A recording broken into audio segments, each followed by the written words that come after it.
Through a combination of reducing, reusing, recycling, and composting, you can do your part in reducing your carbon footprint and having a green lifestyle. However, you might be wondering, what is the best thing you can do to save the environment and what you should be putting more of your energy towards? Well, today we're going to answer that exact question by ranking the 4 green things you can do. The first being to reduce.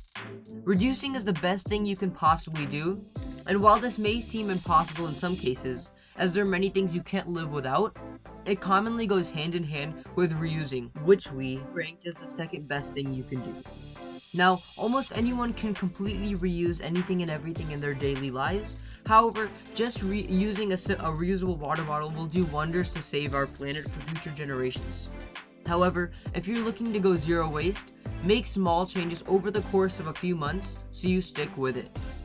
Now, third in our ranking is composting. Composting has started to become very popular as it is rather simple to make one at home if there's not a facility near you. The most commonly composted items are food scraps and yard waste, which would otherwise end up in the trash. While it is debatable whether composting is better than recycling, we have an entire article discussing this topic, which you should check out if you are interested.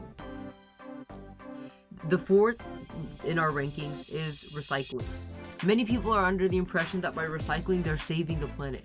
And while recycling is definitely better than throwing an item away in the trash, reducing and reusing are definitely much better. Additionally, recycling also has many caveats, and doing so incorrectly could cause items that are recyclable to go to the landfill, which is why you should never wish cycle.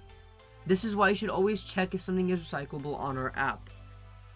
And now, in last place, the worst thing you could possibly do is throw an item away in the trash. Now, this should always be the final option if you can't recycle, compost, reuse, or reduce. But of course, if you're unsure whether something should be recycled or thrown away, throw it away. Now, that's it for this video. I hope you guys found this and leave any questions you have in the comment section down below.